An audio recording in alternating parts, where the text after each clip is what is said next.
Festival, a citizens-funded and sponsored and motivated literary festival. And I'd like you to first give a round of applause to all the extraordinary people who make it possible, who all belong to this city.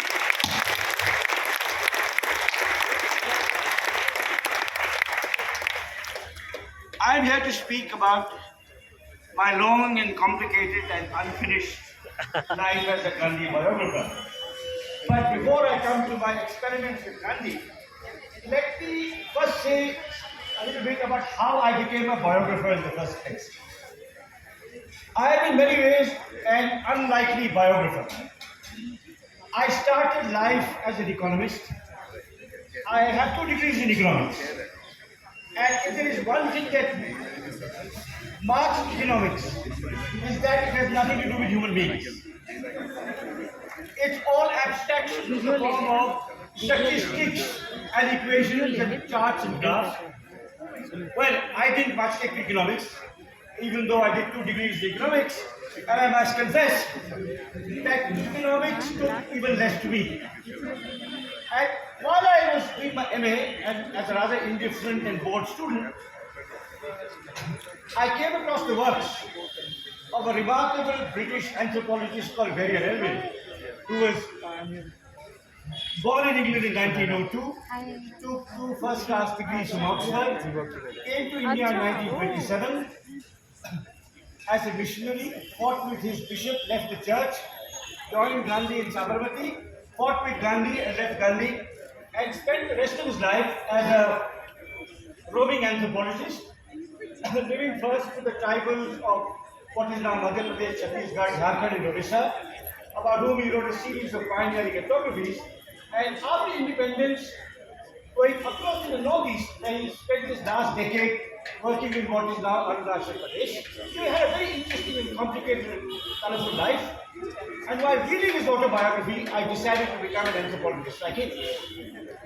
And I moved to Calcutta to do a PhD in that subject.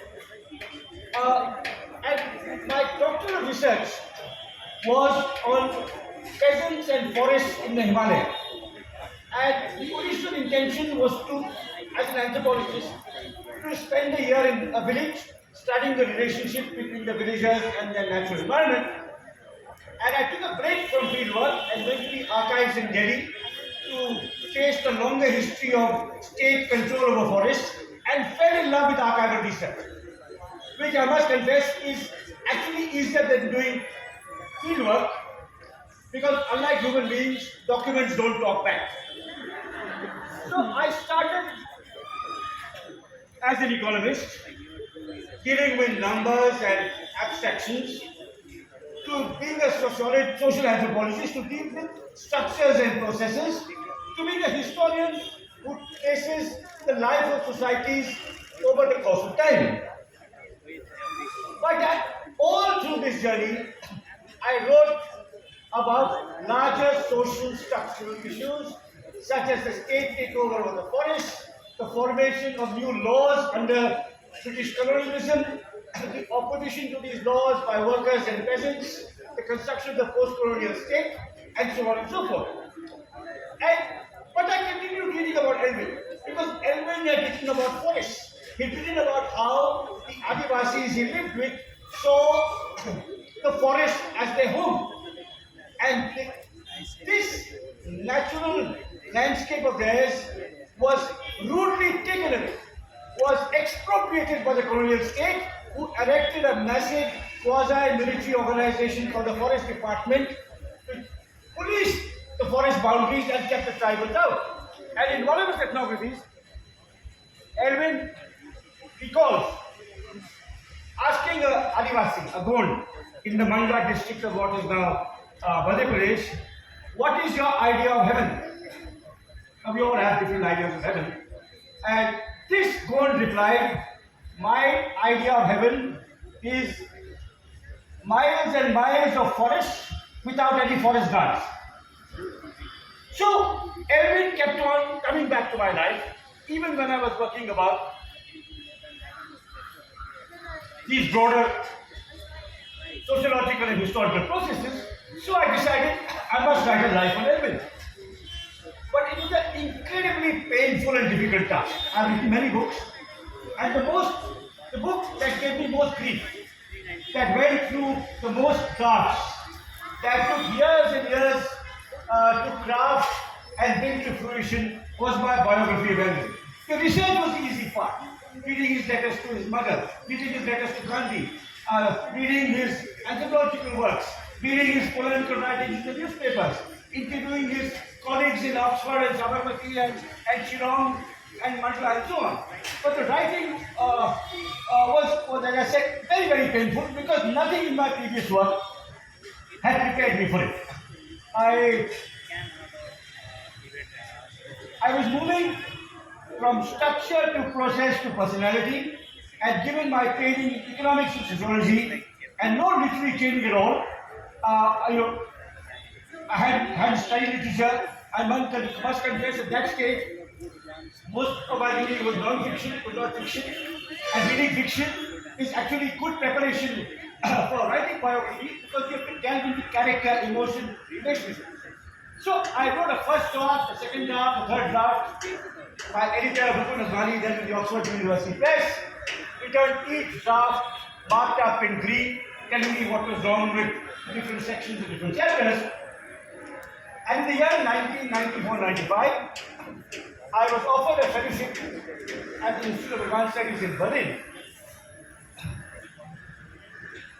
where I went with my family and two little children, and the fifth draft of my Eminent book so happened, with which I was deeply dissatisfied. I mean, I had already written at this stage 2 works of environmental history and 2 books on cricket, which flowed seamlessly from my mind and my head.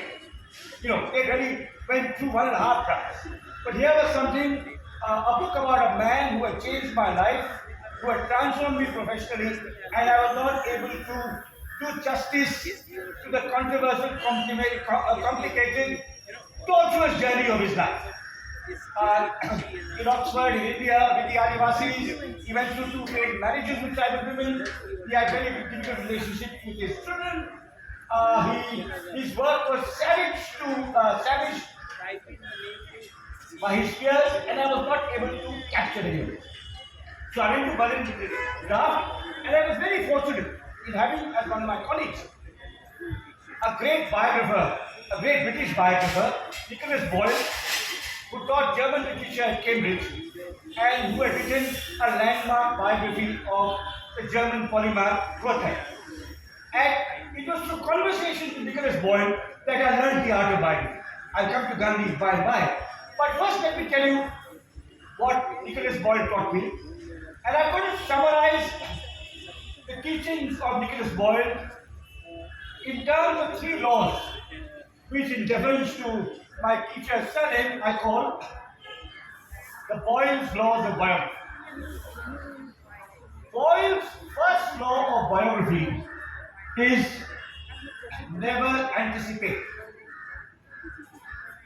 Sociologists and economists tend to state their thesis in advance. They say, after demonetization, India's GDP fell. And they go on to explain how it fell. But a life is not lived in the same way. A life is understood backward but lived forward. It's lived day from day. You don't know what's going to happen to you tomorrow in the Literature Festival. Whom you're going to hear. And how hearing that person is going to change the way you look. What argument you may have with your romantic partner about hearing me speak. And what rubbish knowledge you may have thought I'm conveying in front of you.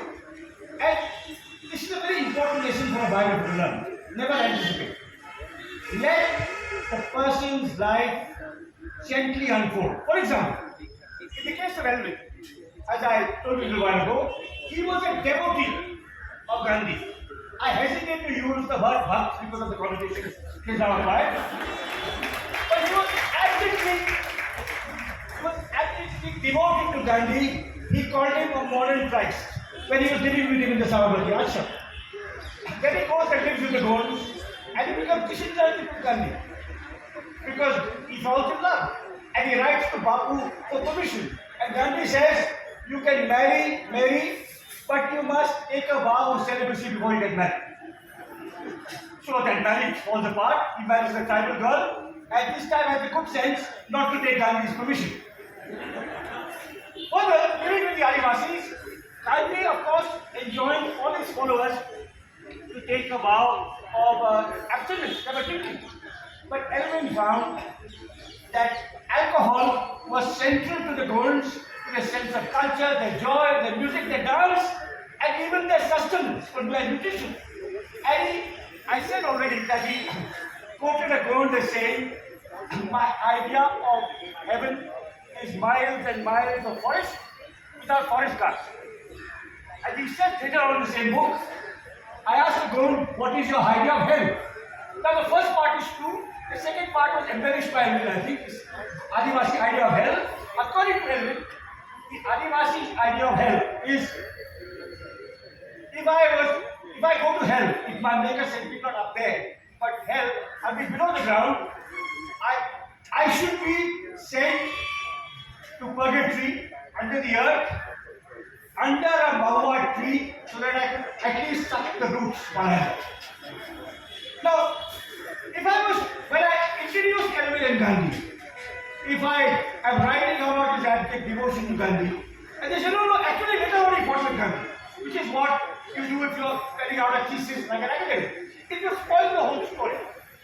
So the first, or you fall in love, the divorce comes later. Now, Boyle's first law of biography is never anticipate. Never, even if your subject is to radically change his views, even if emotional or intellectual relationships are going to take a very different turn, don't let your leader the secret, even if you've discovered it in the course of your research.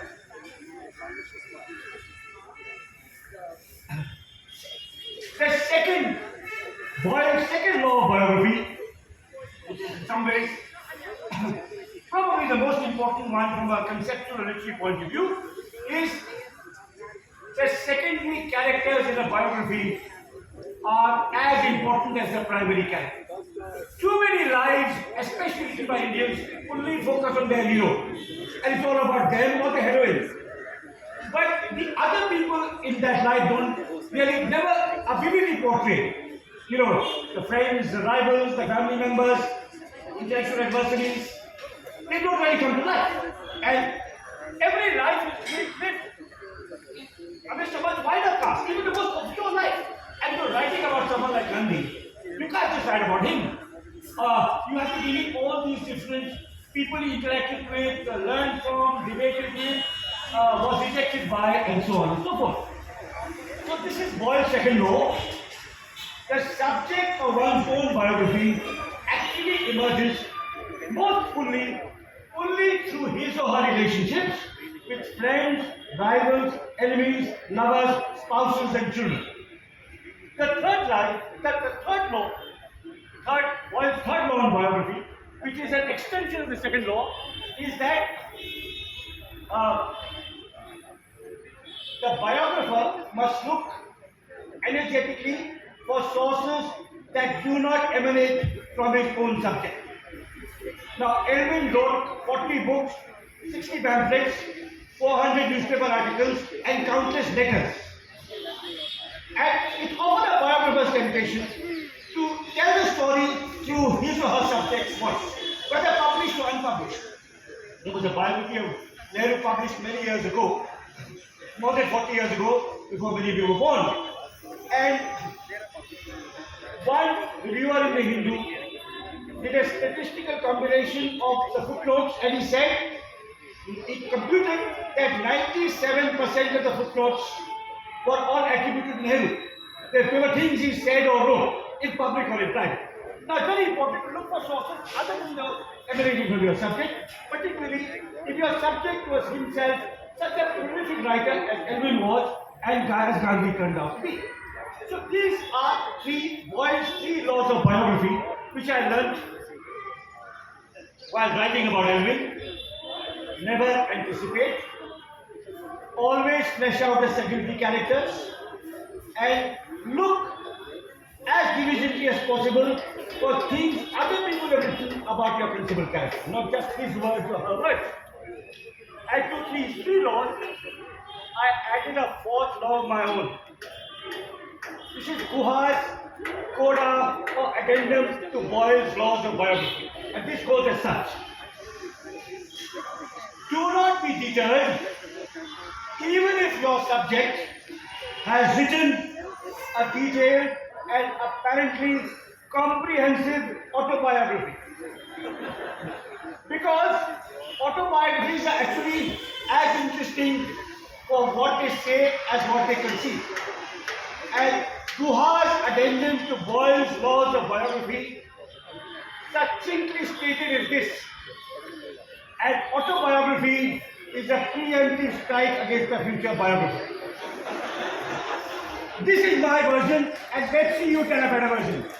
Because you don't have my literary skills or my intimate personal knowledge.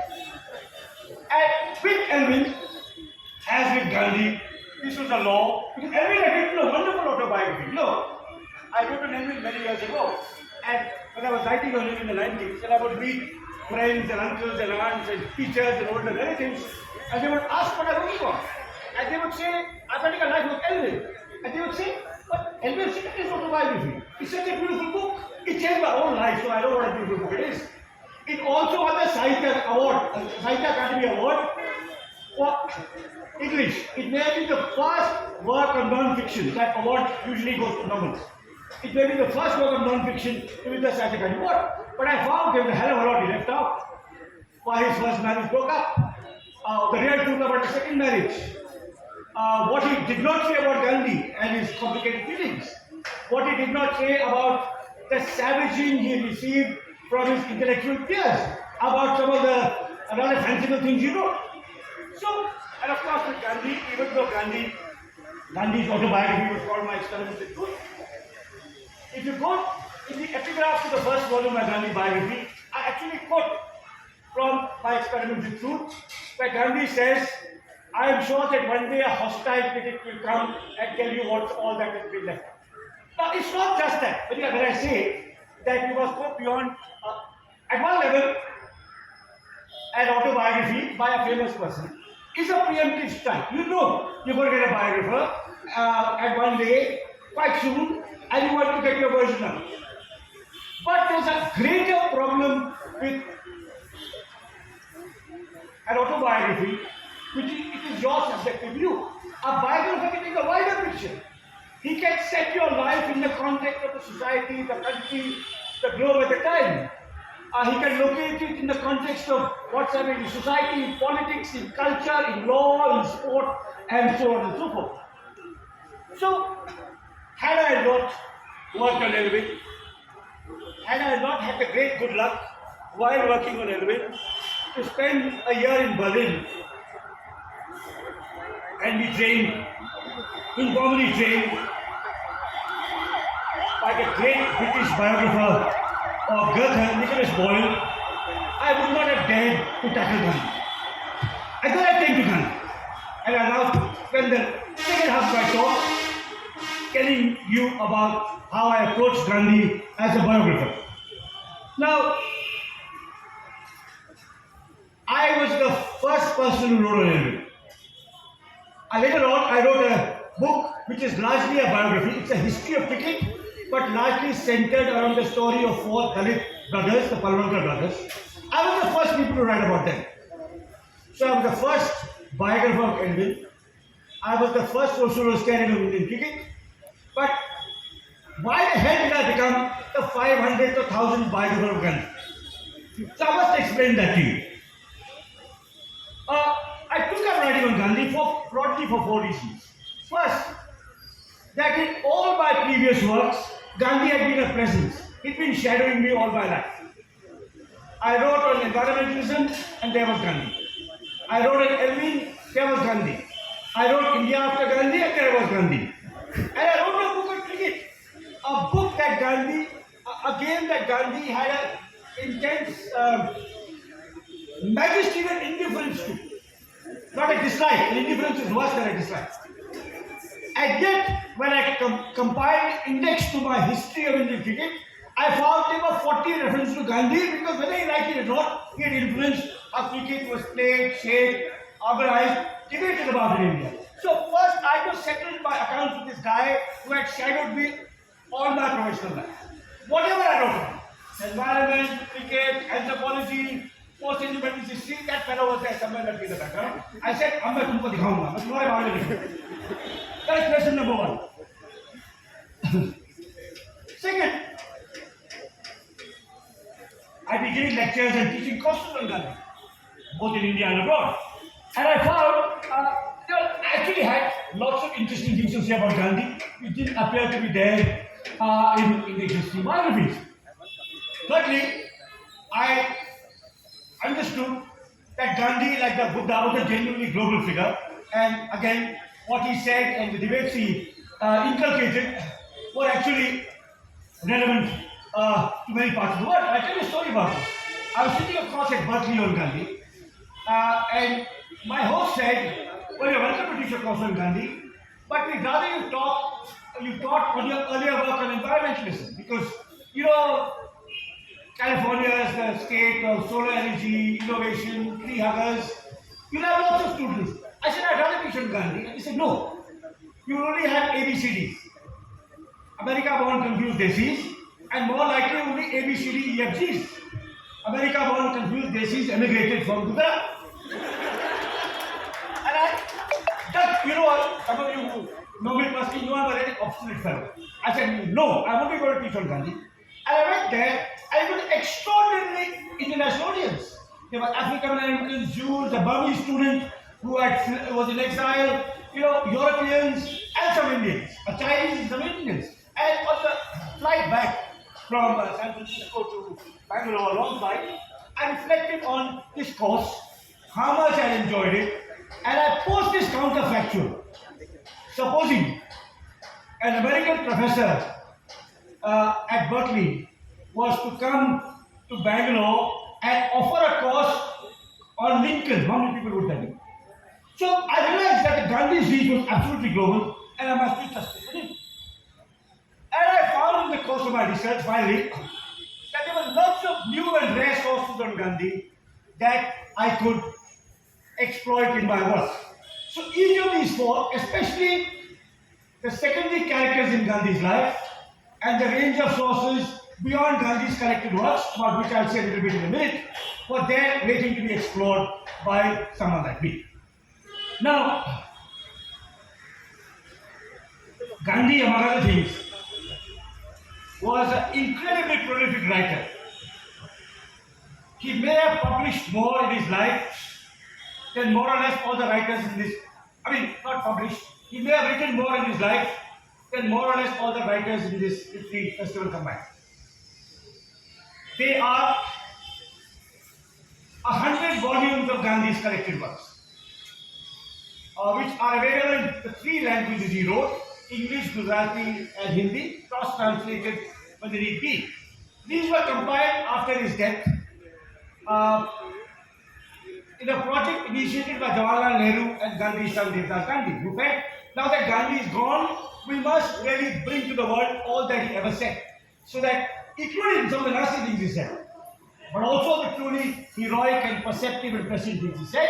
So this 100 volumes contains all that they could find: Gandhi's articles in his newspapers, Gandhi's speeches, Gandhi's interviews, Gandhi's letters, Gandhi's Silence Day notes, Gandhi's books, Gandhi's pamphlets.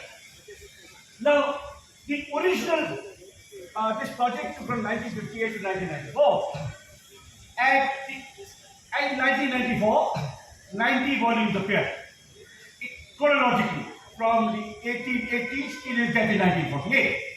In the course of the collecting of materials, the editors of the collected works discovered supplementary letters that had escaped them while they were doing these chronological volumes. So they brought out 7 supplementary volumes. They made 97. 90 plus 7, 97. Then they added a very important volume called Index to Persons. So you look at Ambedkar, you can see all the volumes in which he is mentioned. Then volume 99, Index to Subjects, where he says women, where all is mentioned. They should have stopped there. And 99 volumes. But this being India, it seems to be invented a zero. In their wisdom or lack thereof, the publications division brought out a wholly redundant 100-volume 100th volume, which contained the individual prefaces to the first 97 volumes. But still, you have to read these 99 volumes. And unfortunately, or as it happened, most scholars of Gandhi write on the basis of the 99 volumes. So I had to read them. And I did read them more than once. But I knew that Boyle's law demanded attention to multiple sources apart from those emanating from the subject himself. So I looked for letters from Gandhi, letters to Gandhi, which are not in the collected works, but which are in the Sabarmati Ashram in Ahmedabad, where you could consider them ahead. Letters about Gandhi, which are in archives all around the world. Intelligence reports about Gandhi, compiled by the colonial press, which are in South Africa, in India, and America. His correspondence with friends and what the French say. And these are again in archives everywhere. Newspaper accounts of what Gandhi said and wrote, and how they were differently perceived. So you read the Times of India on Gandhi, you will get the establishment view, which you may still get while you read the Times of India. But I talk about the 1930s. If you read the Times of India on the South March, you will get the colonial establishment view. If you read the Bombay Chronicle, you will get the nationalist view. So you don't read newspapers. So I decided that I must do all this research, and I'm not going to tell you about all the different archives I visited and consulted and how many years it took me. I think I've been preparing for Gandhi all my life, and my 2-volume biography took me almost 2 decades. Among my favorite archives were the course of this thrilling journey was the Nehru Memorial Museum and Library in Delhi, the Sabarmati Ashram in Ahmedabad, which I mentioned, the British Library in London, where I found many rare unpublished letters written by Gandhi, not in the collected works, the National Archives in Pretoria in South Africa, where I found stuff about Gandhi's first son, Harilal, whom you know about, who had a terribly conflicted attitude towards his father. In America, in the Quaker archive in Swarthmore College, where I contained the papers of Gandhi's Quaker College. So more than 60 collections I consulted in the course of my research. But I won't say much about that.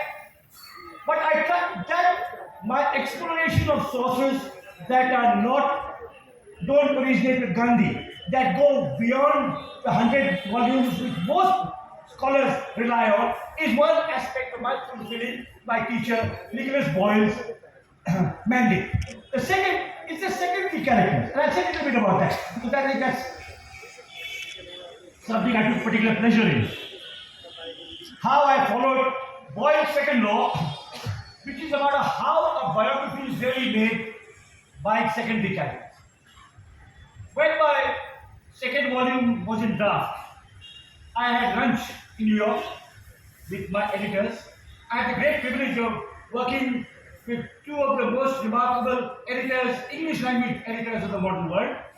Sunny Mehta, who was Indian by origin and retained an Indian passport till he died, who ran Knopf, and his colleague Dan Frank, who was an American, who ran Knopf's sister imprint Pantheon.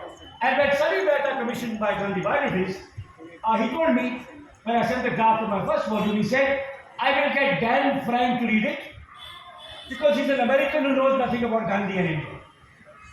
And it was extremely wise of it, because Sunny could correct me on some aspects. But to have a completely fresh, uncluttered mind, tell me which section was too long, which character needed more about him or her, where my interpretation between more nuance was, So, tragically, Sunny and Dan are both dead. And I think left. These 2 great editors of my Gandhi volume. But let me recall at least a lunch I had with them in New York, where I had written the second volume of my Gandhi biography. And at this lunch, Dan said, he said that Ram, I'm trying to check, and I'm sure that apart from Gandhi, there are at least 100 characters in your book who are interesting. And Sunny said maybe closer to 150. And I'm not going to tell you all about the 150, because that take it tomorrow morning or day after, but then tell you a little bit about 3 of the crucial secondary characters in Gandhi's Indian life, with whom Gandhi had intense and transformative relationships. The first is B.R. Ambedkar. Now, I written a column in the Telegraph today on which is on Richard Attenborough's film, which came out 40 years ago this week. Now, among the remarkable things about Attenborough's film is that Ambedkar doesn't figure. Now, you can have the good guys like Patel and Nehru, you can have the bad guys like Jinnah. But how do you portray Ambedkar, with whom Gandhi had the most intense, complicated, rivalrous but also enigmatic relationship over a period of 25 years? And this relationship has been deeply represented in contemporary political polemic. So the Gandhian nationalists see Ambedkar as a British stooge because he worked with the British and was in the Viceroy's Executive Council during the Quit India movement. The radical Ambedkarites see Gandhi as a upper caste apologist who never did enough for the Dalits. The truth is much more complicated. And very few people, one of whom is the great Kannada writer Devanur Mahadeva, recognized that India needed both Gandhi and Ambedkar. One to mobilize the Dalits from below, and the other to shame upper caste Hindus like Gandhi's own colleagues. And the relationship was utterly fascinating. Ambedkar was born in 1891. He was 23 years younger than Gandhi. And obviously was too proud to join the Congress, too independent-minded to become a chamcha of Gandhi, and had a different philosophical and political orientation towards the Dalits. And over a period of time, over 20 years of intense and sometimes bitterly polemical engagement, they came closer together, which I talk about in my book. And I believe I provide a fuller, more historically rooted, and hopefully less polemical account. It's not adequate. I mean, if the Ambedkar-Gandhi relationship has to be done true justice in all its poignancy and how do I put it, in its contradictions and poignancy, you need a great playwright. Perhaps the late Girish Karnad should have written a play on Gandhi and Ambedkar. But I believe I have done more justice to both of them. I have been able to see both of them as heroes in approaching the problem of untouchability from different perspectives. Different but complementary perspectives. That's Ambedkar. The second character I want to say a little bit more is Sarla Devi Chaudhary, who was a beautiful, gifted Bengali writer, poet, nationalist, the niece of Rabindranath Tagore, with whom Gandhi fell passionately in love at the age of 50. And this story of Gandhi's intense romantic but sexually unfulfilled relationship with Sarla Devi, but intensely romantic and emotional, had never been told in depth before. There had been restrained references to it in earlier works, but because of prudence or restraint, it hadn't been any depth. Gandhi's letters to Sarla Devi are there in the collected works. But Sarla Devi's replies were burned by Gandhi's descendants. Fortunately, I found a few letters written by Sarla Devi that had escaped the keepers of the flame and were in the Sabarmati archive. But from other stuff that Gandhi wrote around him, you could see how deeply involved they were. Sarla Devi was, in many ways, everything was Kasturba was not. She was outgoing, charming, eloquent, multilingual, and Gandhi fell for her. And Gandhi was everything Sarla Devi's husband was not. Because he was a regular lawyer in Lahore making a living, and occasionally going for a dharna, not the Mahatma of the nation. So you could see why they were so intensely attached to each other. And then Gandhi was told by his colleagues, look, you have to decide. Do you want to lead us to freedom or follow your heart? And he took the, I would say, safer path. I would say that. He took the more, shall we say, globally transformative path. But because he had to abort that friendship, he also was consumed by guilt. Because he had taken a vow of celibacy 13 years before he met Sarla Devi. And here he almost stood for this lady. And he was calling her my spiritual wife. So what kind of a thing is spiritual wife, we'll have to figure out. But Gandhi's later experiment with celibacy with Ramachandra, which are the most difficult to understand of anything he did, can directly be traced to this intense and constant engagement. That's character number 2. Character number 3, and my favorite in the whole book, is Gandhi's secretary Mahadev Desai. Now,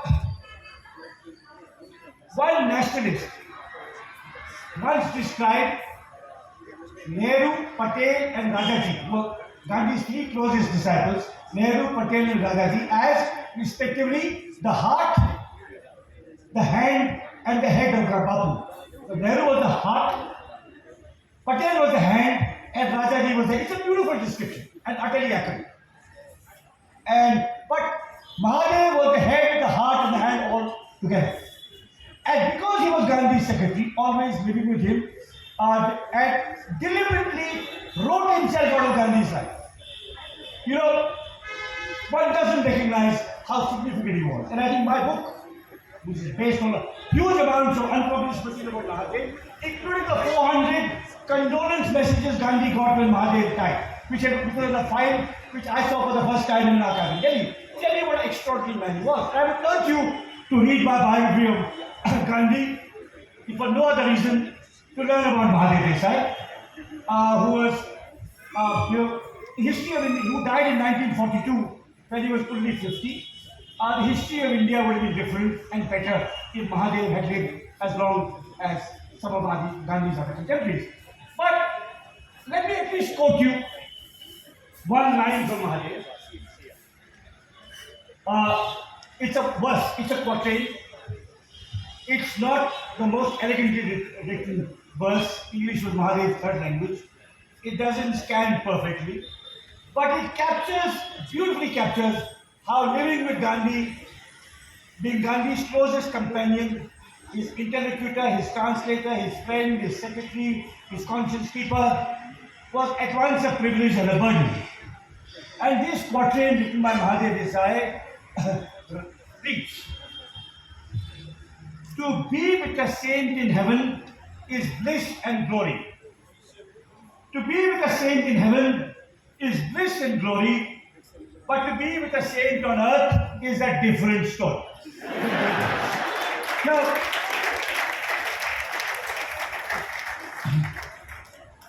readers can read my Gandhi biographies and decide how well I've met my objectives. But I want to end on a lighter note by telling you of offers I've got to write biographies of other people. I wrote a book on Eminent. I wrote a biography of these Dalit cricketers. I've written a 2-volume biography of Gandhi. I write a lot of pen portraits in the press, so much so that a rivalrous writer in Delhi once complained, was heard to complain, "Guha only writes about you if you're dead." So I've done a lot of biography writing, and because of this I get commissions. People ask me. So when I wrote at Elvin, I got a call from a relative of Atal Bihari Vajpayee saying, "आपने ये जीवनी लिखी है, वो लोग उसकी बहुत तारीफ कर रहे हैं, बेसिकली आप प्रधानमंत्री जी के बारे में लिखिए, जीवनी लिखिए." Vajpayee was in power. And this person said, lots of copies will be sold, the state will buy 50,000 copies, you can have a photograph taken the Prime Minister, sell more copies. And obviously I did not write it. So I would be polite. So I said in Hindi, I said, ये तो Alvin तो छोटे मोटे लेखक थे, Saini writer. इतने पूछे प्रधानमंत्री जी के बारे में कैसे लिखूंगा? How the heck will I write about that? So that was the first commission I turned down. Then I got later commissions. So a well-known test cricketer who lives in this town, after he retired, said, "Will you please write my biography?" That was easy to turn down. Then a well-known scientist who lives in this town celebrated a certain landmark, 70th, 70th, 80th, I won't specify, to make it more difficult for you to identify the person. And his secretary said, "Professor so-and-so wants you to write his life with time with the body." Now, these were easy to reject because, but then I was asked, the one that I really contemplated for a long time was after my Gandhi book came out, several people asked me to write an Ambedkar. So people would come up to me in a flight reading my Gandhi book and said, "Sir, you have to write about Ambedkar next because there isn't really a good book about him." And I was seriously tempted, but I didn't because you can write about a retired test cricketer in 3 months, about his whole life and achievements. But to write about Ambedkar would take 30 years, and I'm all in my 60s. So I thought I couldn't do him justice. Now, so I've got many different kinds of offers. I've done biographical writing. My last book, Rebels Against the Raj, is about 7 remarkable foreigners who joined the freedom struggle, and I continue to write different kinds of biographies. But I want to end with the oddest commission I've got. Much more odd than writing about Vajpayee or a cricketer or a scientist or an economist. One of the offers was from a very famous Indian economist who had been a governor of the Reserve Bank and director of many famous institutions. I gave a talk in Bombay, and at the end of the talk on Gandhi, someone said, "Sir, you have to write to me or me, urge him to contact you." And what I say when this happened, I tried to catch, I said, "Write to my email address," and the letter came which said, "Sir, this is 2013. I would like to introduce myself as a consultant for Sri Gautam Adani, and I would like you to write a life of Gautam Adani and explain the terms." And I wrote a polite letter saying, "I'm sorry, I'm occupied with writing the second life of my Gandhi biography." Now, this is 2013. Mr. Modi was about to come to power. Mr. Adani knew what will happen when Mr. Modi comes to power with his own life, and the journey would continue. So this invitation to write Adani's life, I shared with a few friends. Say, look what people are asking me. So one friend, one of my closest friends, now deceased, wrote to me saying, "There's one very good reason to accept. And this is, when you write your memoirs, you have the perfect title. From Gandhi to Adani, a biographer's journey."